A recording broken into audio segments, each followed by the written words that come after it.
BC foster care. Carrie also states that the ministry does not follow their mandate and are only working against Carrie and Cameron. Since Cameron's apprehension, the social worker has never cooperated effectively.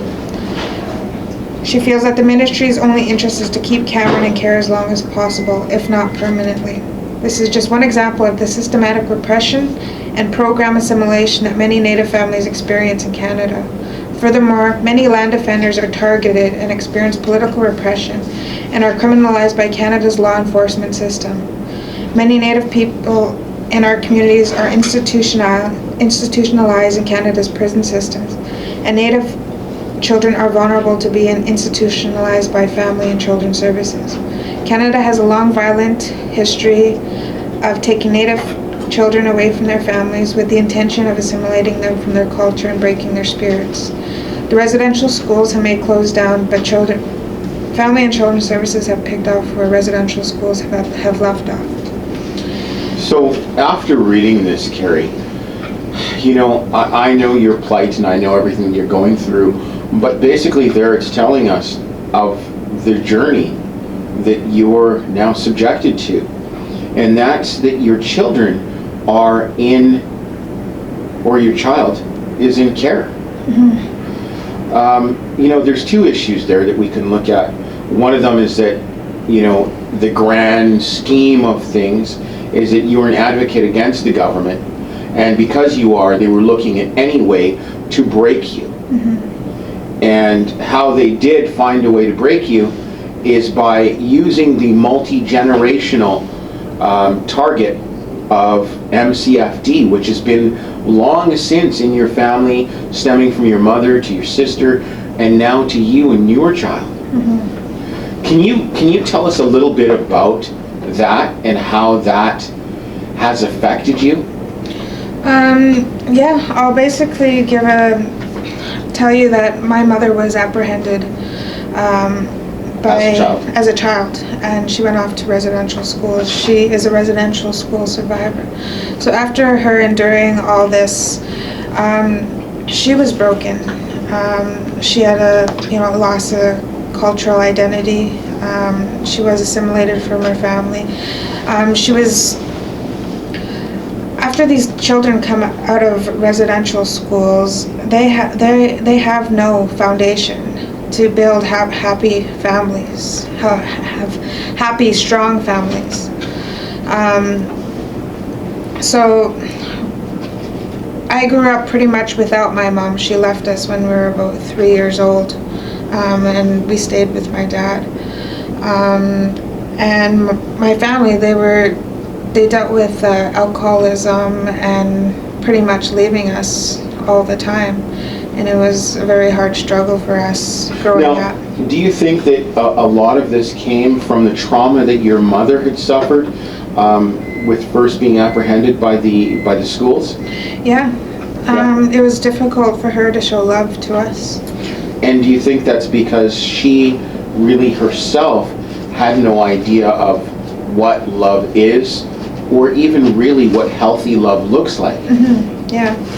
And then when the schools had ended, there was no effort to try to counsel these people into raising healthy families. No. So already generations ahead were broken. Yeah.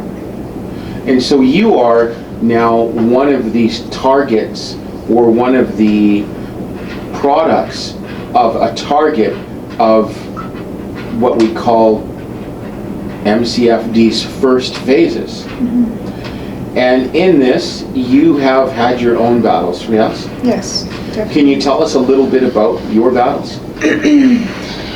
What do you mean?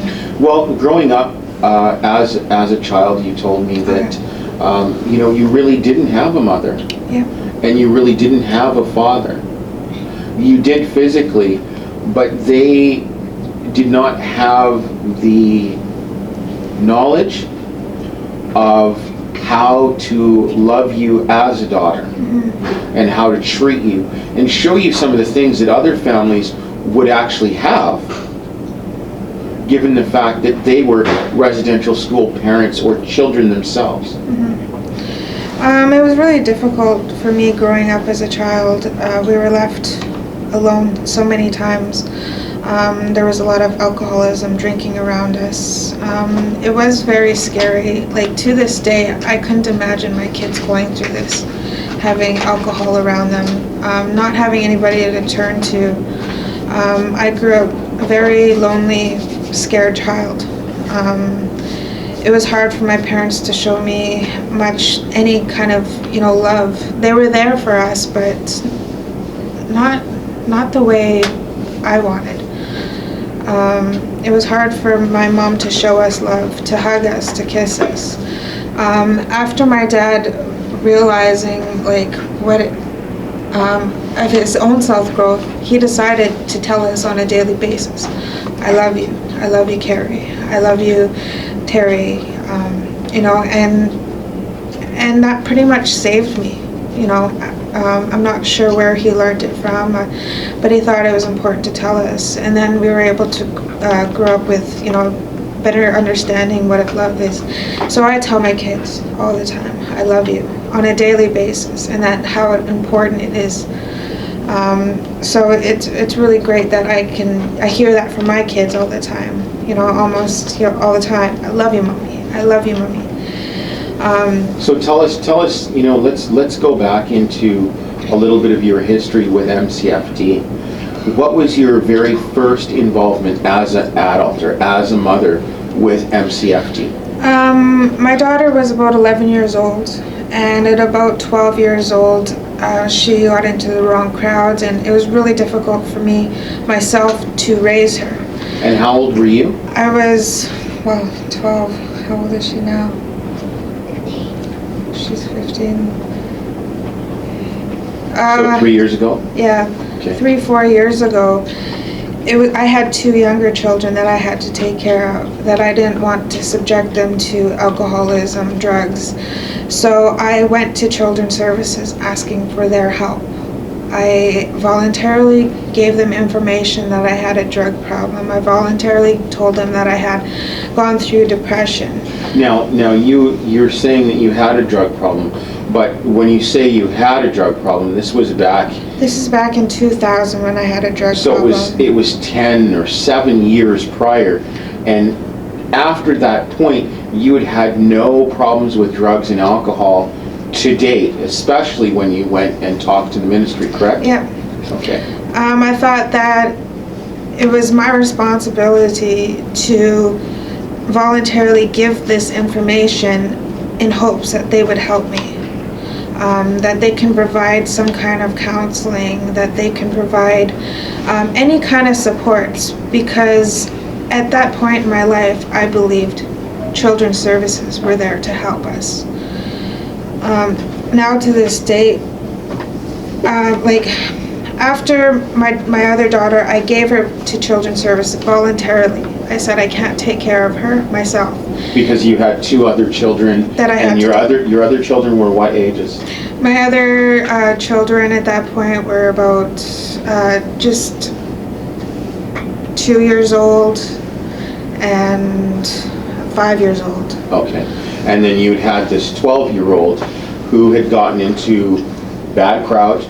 You didn't really have any family support around to help you with it. And so you were under the impression that, you still wanted to keep your child, but you needed some help. Yeah, I needed. And Child and Family Services were there for your help, correct? Well, I thought they were. Now they're using everything that I voluntarily gave them. So let's go through the process of what happened. You went to Child and Family Services. I went to Children and Family Services. I told them that I can't watch my daughter anymore. I need help. And what were the reasons that you gave? I told them that my daughter has alcohol issues, that she has a drug problem, that I don't want my oldest daughter to affect my younger ones. I need some kind of support for you. So in fact, what had actually happened is she was in her teenage years and she was an out-of-control teen. And you were a single mother with 3 kids, including that one.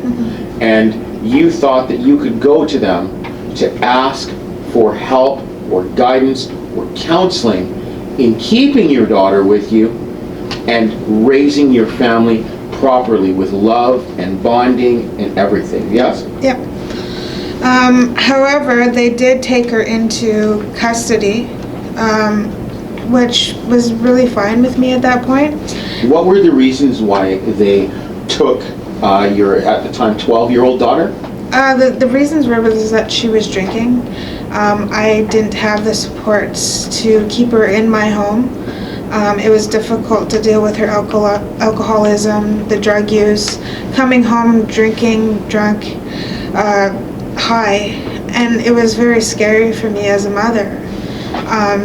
She is a high-risk youth that needs help, and I believe the ministry, the Children's Services, was there to provide those services to help, to get her help. In the whole time that my daughter was in care, they did not provide any kind of counseling. They didn't even put her in school. So essentially they came, guide us through so people can get a vision of what happened. So you had gone and you talked to the worker. You told the worker all of this information. Then when you told the worker all of this information, what was the advice that you had gotten from the worker? There was really no advice. They pretty much just took my daughter into care. They just came and snatched her out of your home? Not really. I gave it to her. Like, okay. Oh, that's your phone. Sorry. Okay. Do you have to answer it? Okay. Okay, go ahead. Sorry. So basically, after talking with the worker, she was already, I think she was in, she was in the hospital. Your daughter was? Yeah, my daughter was in the hospital, so they had the opportunity to take her, which was really fine with me because I'm thinking they're going to help us. Yeah. Which wasn't the case. They didn't provide any of the counseling that I had requested. They didn't. They didn't even get her into ADAC or... So when you had gone to the worker, you essentially had asked, listen, or you had said, I need help. My daughter is out of control, and I cannot control her. Please, did you say take her into your care? Yeah. Okay. And when you said this, did you expect that your daughter would be coming back, though? I expected her to be coming back, but I also expected the help, the services. So what services did they, when they heard your story, what did they tell you? What did they tell you that they would do for you and your daughter and your family? It was quite a while ago. They didn't really tell me what they were going to do for her. There was a lot of things that happened in Deja's life, where she was kidnapped, and then there was supposed to be an investigation done on the guy that kidnapped her. I just recently got a call from the prosecutor saying that the guy that kidnapped her is not going to be charged, that he's out. And it was really hard for me to take in because I was never interviewed as into the whole thing. So Children's Services told me not to say anything about it to my daughter, not to talk about it, because it would interfere with the case. So for years, I'm asking, why isn't she being counseled in regards to this? Why isn't lawyers or cops or anything taking an interview from me? So when she was in the ministry's care, she was kidnapped? No, she was kidnapped at 5. Okay, so let's skip that because that doesn't look good on you, right? So let's go into something. Let's stick strictly to what happened while your daughter was in care of the ministry.